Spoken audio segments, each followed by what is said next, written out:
மீண்டும் உங்களுடன் உரையாடுவதில் மிக்க மகிழ்ச்சி கொள்கிறோம் மக்களே. வாருங்கள், நல்ல தங்காள் என்னும் ஒரு பெண் எவ்வாறு தெய்வமானாள் என்பதைப் பற்றியும் அவளுக்கு இழைக்கப்பட்ட அநீதி என்ன என்பதைப் பற்றியும் இக்கதையில் காண்போம். ஒரு பெண்ணிற்கு இழைக்கப்பட்ட பாவத்தின் பின்னணி என்ன என்பது பற்றி தெரிந்து கொள்ள தயாராக இருக்கிறீர்களா? அப்படியெனில் இக்கதையின் தொடர்ச்சியை நாம் காணலாம். நல்ல தங்காள் மானாமதுரையில் அருமையான வாழ்க்கையைத்தான் வாழ்ந்து வந்தாள். காசிராஜனின் அருளும் அன்பும் காதலும் அவளுடன் நிறைந்தே இருந்தது. நல்ல குடும்பம் அவளுக்கு அமைந்திருந்தது. இருவரும் மகிழ்ச்சியாக வாழ்க்கையை வாழ்ந்து வந்தனர். காலம் செல்ல செல்ல 4 ஆண் குழந்தைகள் மற்றும் 3 பெண் குழந்தைகள் என 7 குழந்தைகளுக்கு தாயாகி இருந்தால் நல்ல தங்காள். இவ்வாறு சந்தோஷம் நிறைந்த வாழ்க்கை வாழ்ந்து வந்த இருவருக்கும் ஒரு பெரிய அச்சுறுத்தல் ஒன்று ஏற்பட்டிருந்தது. மானாமதுரையில் எப்பொழுதும் இல்லாதது போல் திடீரென கடுமையான பஞ்சம் ஏற்பட்டது. மழை இல்லாமல் விவசாயம் முடங்கியது. கால்நடைகள் தண்ணீர் இல்லாமல் செத்து போயின. மக்களும் உணவு கிடைக்காமல் திண்டாடினர். உணவில்லாமல் பாதி பேர் இறந்தே போயினர். காசிராஜனும் நல்ல தங்காளும் இதை பார்த்து வருந்தினர். அவர்கள் மனதில் மக்களுக்கு உதவ வேண்டும் என்னும் எண்ணம் இருந்தது. வீட்டில் இருந்த அனைத்து தானியங்களையும் பொன் பொருட்களையும் விடுத்து மக்களுக்கு வழங்கினர். தானமாக அனைத்து பொருட்களும் வழங்கப்பட்ட பிறகு நல்ல தங்காளிடம் கொண்டு வந்த சீர்வரிசைகளும் அவர்களுக்காக வழங்கப்பட்டது. மக்களை மனதில் கொண்டு அவர்கள் இருவரும் இந்நன்மையை செய்து வந்தனர். நல்ல தங்கை வீடே வெறிச்சோடி போனது. பஞ்சம் நல்ல தங்காள் வீட்டின் வாசப்படியையும் வந்து எறியது. அவளிடம் பிள்ளைகளுக்கு சமைக்க ஒன்றும் இல்லை எனச் சொல்லி கூற முடியவில்லை. காசிராஜன் மக்களை கவனித்து சென்று விடுகிறான். பாவம், அவன் மட்டும் என்ன செய்வான்? இந்நாட்டின் அரசன் அல்லவா? பிள்ளைகள் பட்டினியில் படுத்தனர். நல்ல தங்காள் துயரத்தில் தவிழ்த்தாள். கணவனும் மனைவியும் இரவு முழுவதும் பேசிக் கொண்டிருந்தனர். அப்பொழுது காசிராஜன் நல்ல தங்காளிடம் கூறலுற்றான். நான் ஒரு முடிவை எடுத்திருக்கிறேன் அம்மேரி என்றான். நல்ல தங்காள் என்ன முடிவு என்று பரபரப்போடு கேட்டாள். மக்கள் அனைவரையும் பக்கத்து நாட்டில் சிறிது நாள் குடியேற சொல்லலாம் என்று இருக்கிறேன். நிலைமை சரியானதும் நாம் மீண்டும் அவர்களை அழைத்துக் கொள்ளலாம். அதுவரை அந்நாட்டில் இருக்கக்கூடிய அரசனிடம் நான் பேசிவிட்டேன். அவரும் இதற்கு ஒப்புவித்து விட்டார். ஆதலால் மக்கள் அனைவரையுமே அந்நாட்டிற்கு சென்று சிறிது காலம் வாழும்படி கேட்டுக்கொள்ளவிருக்கிறேன் என்று நல்ல தங்காளிடம் கூறினான் நல்ல தம்பி. மறுநாள் காசிராஜன் கூறியது போலவே மக்கள் அனைவரும் பக்கத்து நாட்டிற்கு செல்ல ஏற்பாடுகள் நடந்தன. இப்பொழுது நகரத்தில் காசிராஜன் குடும்பம் மட்டுமே இருந்தது. பிள்ளைகள் பட்டினியால் வாடினர். அம்மா பசிக்கிறதே என்று சொல்லி நல்ல தங்காளையே சுத்தி சுத்தி வந்தனர். வீட்டில் இருந்த கேப்பை மாவும் தீர்ந்துவிட்டது. என்ன செய்வது என்று தெரியாமல் அவள் திகைத்து போனாள். அவளது கண்களில் கண்ணீர் வழிந்தது. பிள்ளைகள் அவளைச் சுற்றியே அலைந்து கொண்டிருந்தனர். அந்த பிஞ்சு கரந்தல் தாயின் கண்ணீரை துடைத்தது. அம்மா அழாதீங்க என்று சொல்லி மெதுவாக கூறினார்கள். ஆனால் அவர்களது தொண்டையிலே உணவுக்கான ஏக்கம் இருந்தது. அருகிலேயே இருந்த மகன்களில் ஒருவன், அண்ணா இருக்கிறேன், அழாதே தங்கையே என்று சொல்லி ஆறுதல் கூறினான். அக்கணத்தில் மின்னல் விட்டு தோன்றுவது போல நல்ல தங்காளுக்குள் ஒரு யோசனை தோன்றியது. அவள் கண்ணீரை துடைத்துக் கொண்டு மீறிந்திருந்த கேப்பைக்கிழங்கு மாலை வைத்து கஞ்சி தயாரித்த பிள்ளைகளுக்கு வழங்கினாள். அதை பிள்ளைகளும் ருசித்து சாப்பிட்டனர். தானும் சிறிது தண்ணீரை குடித்துக் கொண்டு தன்னுடைய பசியாற்றிக் கொண்டாள். காசிராஜன் வரும் வரை அவள் பொறுமையோடு காத்திருந்தாள். அவன் அந்தவுடனேயே தனக்கு தோன்றிய யோசனை அவனிடம் கூறினார். காசிராஜனோ, ஐயனே, எனக்கு ஒரு யோசனை இருக்கிறது, அதை உங்களிடம் கூறலாமா என்று சொல்லி நல்ல தங்காள் கேட்டார். கூற பெண்மணியே எனச் சொல்லி அவன் கேட்டான். லத்தங்காள் தொடர்ந்தாள். நாம் ஏன் சிறிது காலம் என்னுடைய அண்ணனுடைய வீட்டிற்கு செல்லக்கூடாது? அந்த பஞ்சம் முடிந்ததும் நாம் திரும்பி வரலாம் என்றாள். ஆனால் காசிராஜனோ அதை மறுத்துவிட்டான். அது சரியாக வராதம்மையே. ஆதரவை நாடிச் செல்லும் வீடு என்பது அவமானத்தை தேடித்தரும். விருந்தாளியாக நாம் சென்றால் அங்கு அவமானமே நமக்கு மிஞ்சும் எனச் சொல்லி அதை தட்டி கழித்தான். ஆனால் பிள்ளைகள் பட்டினியை வாடுவதை நினைத்து நல்ல தங்காள் துடிதுடித்துப் போனாள் என்பதை காசிராஜனும் அறிவான். அவனிடம் மீண்டும் கேட்டாள். அப்படியென்றால் பிள்ளைகளையாவது நாம் அங்கு விட்டுவிட்டு வரலாம் அல்லவா என்றாள். இல்லை, அது சரியாக வராது என்று காசிராஜன் கோபத்துடன் மறுத்தான். காசிராஜன் தொடர்ந்தான். கண்ணே, உடன் பிறந்த அண்ணன் நல்ல தம்பி, நீ செய்யும் அனைத்தையும் பொறுத்து கொள்ளுவான். ஆனால் அவள் வீட்டில் வந்திருக்கக்கூடிய பெண்மணியான அவனுடைய அண்ணியோ அவள் பொறுத்து கொள்வாளா? அவள் என்னவெல்லாம் செய்வாள் என்பதை பற்றி நான் கூறவா எனச் சொல்லி நல்ல தங்காளிடம் நூலி அலங்காரியை பற்றி சொல்லத் தொடங்கினான் காசிராஜன். பணம் நிறைந்த அண்ணி கிட்ட நீ நிலக்குலைஞ்சு போக வேண்டாமடி. பணத்தைத்தான் பாப்பா, நம்ம பிள்ளைங்க பசிய பார்க்க மாட்டா என்று சொல்லி கூறிக்கொண்டிருந்தார். நல்ல தங்காள் பேசுவற்றால், சுவாமி, தாலி கட்டி வந்ததோடு நான் தாய் வீடு போனதில்லை. 7 முறை தாயானில், ஆனால் அண்ணன் வீடு பார்த்ததில்லை. அண்ணனை நான் பார்த்த நாளாச்சு. நான் தாய் வீடு போய் மாற ராஜா என் அழுத்தமாக தொடர்ந்தாள். நன்னியிடும் சத்தமெல்லாம் நான் சொல்லட்டா கண்ணே என்று சொல்லி காசிராஜன் சொல்லான்றான். நீ வருவது தெரிஞ்சா அவ கதவை தாளிடுவா. தன்னந்தனியா தான் மறைஞ்சு கொண்டு நிற்பா. ஒண்ணுமில்லன்னு பாசாங்கு செய்வா. அவளோ எப்போதும் முகத்துல சுண்ணாம்பு அடிச்சது போலதான் இருப்பா. அவள் மூளையில தூங்குறபடி, அதனாலதான் அவ மூலி அலங்காரி. அந்த கல்லும் கரைஞ்சு போகும். அவ பாவி மனம் கரையாம போகும். போகாத நல்ல தங்கா, உன் தாய் தேசம் தேடிக்கொண்டு என எச்சரித்தான் மானாமதுரையின் அரசன் காசிராஜன்.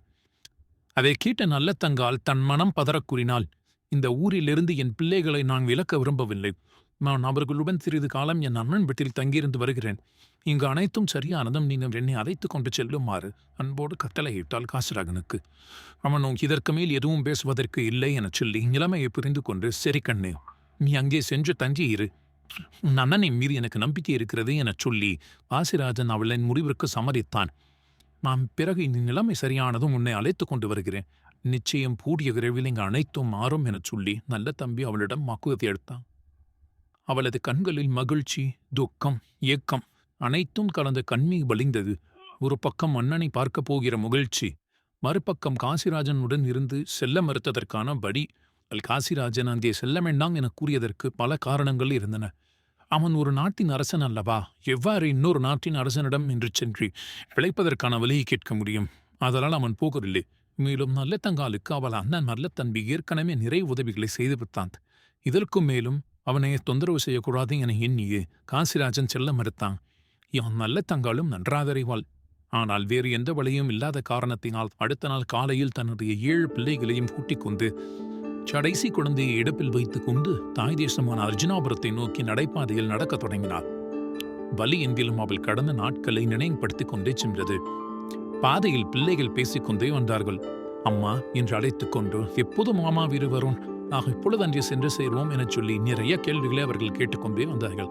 ஏனென்றால் நல்ல தங்கால் அவர்களை ஒரு முறையேனும் அழைத்துச் சென்றதில்லை. அவளும் பதில் கூறிக்கொண்டே வந்து கொண்டிருந்தாள். மாமா வீடு சென்றதும் நிச்சயம் நல்ல உணவு கிடைக்கும் என்று சொல்லி பிள்ளைகளை சமாதானப்படுத்தி அவர்கள் அழைக்கச் சென்று கொண்டிருந்தாள். நல்ல தங்காலும் பிள்ளைகளும் அமைதியாக நடந்து வந்தனர். அர்ஜுனாபுரத்தை அடைய வேண்டும் என்றால் காட்டு வழிப்பாதை ஒன்றினை கடக்க வேண்டியிருந்தது. நல்ல தங்கால் காட்டின் அடியை எடுத்து வைத்ததும் அவளுக்கு நினைவுக்கு வந்தது அண்ணன் நல்ல தம்பியோடு தான் இங்கு சுற்றித் திரிந்த நாட்கள் தான். அவசரமாக முகமுடி அணிந்த ஒரு வேடன் அவர்கள் இடையே குறுக்கிட்டாள். அவளுடைய பிள்ளைகளில் ஒருவளை தூக்கி வைத்துக் கொண்டு அவள் கழுத்தில் கத்தியை வைத்தான். அவள் அதிர்ந்தே போனால் அவனை தாக்கம் புடும் பொழுது அங்கிருந்த வேடன் தன்னுடைய முகமுடியை கழட்டினான். அந்த முகமுடியை கழட்டிய பிறகு நல்ல தங்காலுக்கு உயிரே வந்தது போலிருந்தது. ஆம், முகமுடி அணிந்திருந்த வேடன் நல்ல தம்பி, அவளுடைய அண்ணன், குலதெய்வத்தை போன்றவன். ஆதலால் அவள் கண் தம்பியை நல்ல தங்கால் கண்டவுடன் அவள் கண்களை காட்டாற்று வெள்ளம் பெருக்கெடுத்து ஓடியது. நிலைமை இன்னது என அறிந்து கொண்டான் நல்ல தம்பி. தங்கையே, நீ எதையும் கூற வேண்டாம். உனக்காக அர்ஜுனாபுரம் காத்து கொண்டிருக்கிறது. வீட்டில் சென்று இரு. நான் வரும் வரை உன்னுடைய அண்ணி உன்னை நன்றாக பார்த்து கொள்ளுவாள் எனச் சொல்லி நல்ல தம்பி அவளை தேற்றினான். இங்கே காற்று பண்டிகைகளின் தொல்லை மிகவும் மோசமாக இருக்கிறது என கிராமத்தாரிடமிருந்து புகார் வந்த வண்ணம் உள்ளது. பயிர்களையும் அது அழித்துக் கொண்டிருக்கிறது. ஆதலால் அவர்களுக்கெல்லாம் ஒரு முடிவு கட்டி வைத்து வருகிறேன் எனச் சொல்லி நல்ல தம்பி அவளிடம் கூறினான். பிள்ளைகளுக்கு முத்தத்தை வைத்துவிட்டு அவர்கள் அனைவரையும் செல்லத் தொடங்கினான். அண்ணனிடமிருந்து விடை பெற்று பிள்ளைகளை அழைத்துக் கொண்டு வீட்டிற்கு செல்லத் தொடங்கினான் நல்லத்தங்காள். நல்லத்தங்காள் தன் தாய் வீட்டை நோக்கி நடந்து சென்று கொண்டிருந்தாள். அவர்களுக்கு தெரியவில்லை அண்ணன் இல்லாத வீட்டில் இனி என்ன நடக்கப் போகிறது என்று. அவள் அர்ஜுனாபுரத்தில் அடியெடுத்து வைத்தவுடன் அவளது வருடியை பற்றிய செய்தி நல்லத்தம்பியின் மனைவி மூலி அலங்காரிக்கு தெரிவிக்கப்பட்டது. அந்த செய்தியை கேட்டவுடன் மூலி அலங்காரிக்கும் மிகுந்த கோபம். அவள் வந்துவிட்டாளா? எங்கோ போனவள், தொலைந்து போனவள் இப்பொழுது திரும்ப வந்து விட்டாளா என்று அவள் பாய்ந்து வீட்டின் மாடிக்குச் சென்று தாழ்வாரத்தில் நின்று பார்த்தாள். உடனே கீழே வந்து வீட்டில் இருந்த பணிப்பெண்கள் அனைவருக்கும் உத்தரவு விடுத்தாள். அந்த பாவி இங்கு எதற்காக வருகிறாள்? அவள் வந்த உடனே வீடு முழுவதும் இருண்டது போல் இருக்கிறது. இங்கு வந்துவிட்டாள் என்றால் அனைத்தையும் அவள் சுருட்டி கொண்டு போகலாம் என்றுதான் நினைக்கிறாள் போலும். அவள் ஊரிலோ பஞ்சம், அந்த பஞ்சத்தை எங்கும் கொண்டு வந்து விடலாம் என்று பார்க்கிறாளா அவள் எனச் சொல்லி நல்ல தங்காலை திட்டாத வார்த்தைகள் இல்லை. அந்த வீட்டு பணிப்பெண்களே சற்று மூலி அலங்காரியின் கோபத்தைக் கண்டு அதிர்ந்துதான் போயிருந்தனர். வீட்டிற்கு வந்ததுடன் நமது வசதிகள் எல்லாம் அவளுக்கு வீட்டு கீழிறங்கி வந்த மூலி அலங்காரி அனைவருக்கும் கட்டளைகளை எடுக்கத் தொடங்கினாள். வீட்டில் இருக்கும் அனைத்து பொருட்களையும் பாதாள அறையில் வைத்து பூட்டுங்கள். பழைய சேலைகளை மட்டுமே வெளியில் வையுங்கள். சமையலில் இந்த பொருட்களையும் பாத்திரங்களையும் அனைத்தையும் மாற்றி வையுங்கள். நல்ல தங்கள் வீட்டிற்குள் நுழைந்ததும் வரவேற்பு கிடைக்காமல் வீட்டின் ஒரு மூலையில் அமர்ந்தாள். பணிப்பெண்களும் அவளை குற்றவாளியைப் போல் பார்க்க மனம் உடைந்து போனாள். அவள் மூலி அலங்காரியின் அறைக்குச் சென்று, அண்ணி என்று அழைத்தாள். ஆனால் மூலி அலங்காரியோ முகத்தை காட்டவில்லை. பழைய சேலை ஒன்றை அணிந்து கொண்டு மூலையில் அமர்ந்து கொண்டிருந்தார். அண்ணி, பிள்ளைகள் பசியில் இருக்கிறார்கள், ஏதேனும் உணவு கொடுங்களேன் என்று சொல்லி மூலி அலங்காரியிடம் கேட்டான். இஞ்சி எதுவுமே இல்லை. அவர் வேட்டைக்கு சென்றதிலிருந்து நாங்கள் இங்கு அனைவருமே விரதத்திலிருந்து கொண்டிருக்கிறோம் எனச் சொல்லி வாய்க்கூசாமல் போய் கூறினாள் மூலி அலங்காரி. இங்கும் பஞ்சந்தான் அம்மையே, இங்கும் ஏதும் கிடையாது. நீ செஞ்ச வேறு ஏதேனும் பார் என்று சொல்லி உதாசீனமாக கூறினாள் மூலி அலங்காரி. இதை கேட்டு நல்ல தங்கால் உள்ளம் பதறியது. ஆனால் பிள்ளைகளுக்காக தன் குடும்பத்திற்காகவும் சிரமத்தை ஏற்க தயாரானாள். அவள் மீண்டும் கேட்டாள். அண்ணி, குழந்தைகள் மிகவும் பசியாக இருக்கிறார்கள். நீண்ட தூரத்திலிருந்து நாங்கள் பிரயாணம் செய்து வந்திருக்கிறோம். குறைந்தபட்சம் அவர்களுக்கு ஏதேனும் கஞ்சியாவது கொடுக்க வேண்டும். தயவு செய்து ஏதேனும் தானியங்களையாவது கொடுங்களேன் என்று சொல்லி நல்ல தங்கள் கெஞ்சாத குறையாக கேட்டால் தன்னுடைய தாய் வீட்டில். ஒரு பழைய ஓட்டைப்பானையை எடுத்து கொடுத்து பச்சை விறகுகளும் அவளிடம் கொடுங்கள். இருக்கின்ற பழைய தானியத்தை எடுத்து அவளிடம் கொடுங்கள் எனச் சொல்லி மூலி அலங்காரி பணிப்பெண்களுக்கு உத்தரவிட்டாள். அதன்படி இதோ இதிலேயே சமைத்து கொடு உன் பிள்ளைகளுக்கு என்று சொல்லி பழைய குப்பை நிறைந்த தானியத்தை அவள் கையில் கொடுத்துவிட்டு ஓட்டை பானை ஒன்றையும் பச்சை விறகையும் கொடுத்தாள்.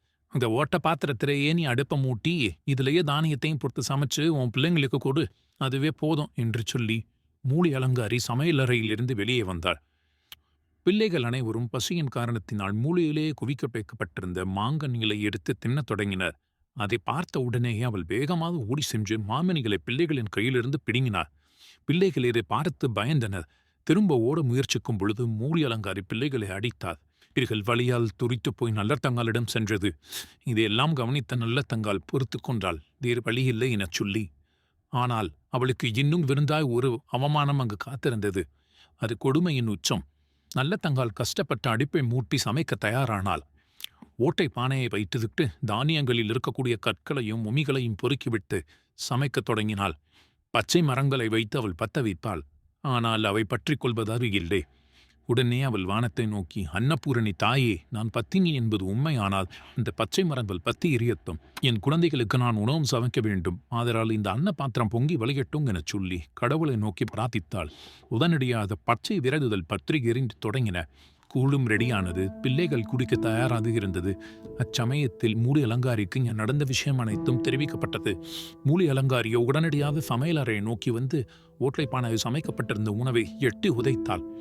இங்கு என்ன, இந்த கூரையை பற்றி வைத்து விடலாம் என்று பார்க்கிறாயா? வீடு முழுவதும் தீ பரவ வேண்டும் என்று சொல்லி நீ இதை செய்து கொண்டிருக்கிறாயா எனச் சொல்லி பாத்திரத்தை எட்டி உதைத்தாள்.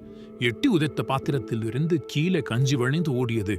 அதை அள்ளி குடிப்பதற்காக குழந்தைகள் ஓடினர். நல்ல தம்பால் இதை கண்ட காட்சி அவள் மனம் வெடித்தே போயிரும் போல் இருந்தது. இந்த நொடி நமக்கு சாவு வராதா என எண்ணியதான் அவள் மனம். அந்த அளவுக்கு கனத்த போயிருந்தது மூலி அலங்காரியினுடைய கொடுமை.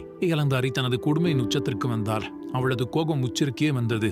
அவளது கண்கள் வெகுந்த பிள்ளைகளை பார்த்தது. இந்த வீட்டில் நீங்கள் அனைவரும் இனி இருக்கக்கூடாது என்று கடுமையாக கூறினாள். நல்ல தங்கால் கண்களில் கண்ணீர் பெருகியது. நீயும் உன் பிள்ளைகளும் இங்கிருந்து போய் தொலையுங்கள் என்று சொல்லி மூலி அலங்காரி கோபமாய் கூறினாள். அவள் குழந்தைகளையும் நல்ல தங்காலையும் வீட்டை நிறுத்த வெளியே தள்ளினாள். அம்மா, நாம் நம் வீட்டிற்கே போய்விடலாமே, இங்கே நாம் இருக்க வேண்டாம் அம்மா, மாமா வீடு நமக்கு வேண்டாம் என சொல்லி பிள்ளைகள் அழுதப்படி கூறின. அவர்களின் துன்பம் நல்ல தங்காலின் வேதனையை இன்னும் அதிகமாக்கியது. இதில் நீ நீங்கள் யாரும் இருக்கக்கூடாது என கடுமையாக கூறினாள். நல்ல தங்கால் கண்களில் கண்ணீர் பெருகி ஓடியது. நீயும் உன் பிள்ளைகளும் இங்கிருந்து போய் தொலையுங்கள், எங்களுடைய சொத்தை அழித்து விடலாம் என வந்திருக்கிறீர்களா எனச் சொல்லி மிகுந்த கடுஞ்சொற்களை அவள் மீது தொடர்ந்து வீசிக்கொண்டே இருந்தார். அப்பொழுது நல்ல தங்காலின் ஆழ்மனதில் ஒரு சொல் ஓங்கி ஒலித்தது. அழைக்காத வீட்டிற்கு செல்லக்கூடாது கண்ணே, அப்படி சென்றால் நமக்கு அவமானமே மீதம் என்று கணவன் கூறிய வார்த்தைகள் நினைவுக்கு வந்தது. இதற்கிடையில் மூலி அலங்காரி அவள் மற்றும் அவளுடைய பிள்ளைகளை வெளியே துரத்தினாள்.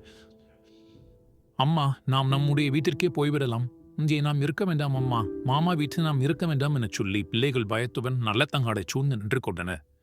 நல்லத்தங்காள் அவர்கள் அனைவரையுமே அரசு கொண்டாள். இங்கே மேலும் இருக்கக்கூடாது, இனியும் இருந்தால் சரிப்பட்டு வராது எனச் சொல்லி முடிவை எடுத்துக்கொண்டு பிள்ளைகளை தூக்கி கொண்டு கிளம்பினாள். மூலி அலங்காரியின் கொடுமை உச்சத்தை தொட்டிருந்தது. பாகம் 1 மற்றும் 2 அனைத்து கதைகளையும் நாம் கட்டிருக்கோம். பாகம் 3 ஏன் நல்ல தங்காலை தம் முடிவை எடுத்தால் என்பதற்கான காரணம் கூறப்பட்டிருக்கிறது.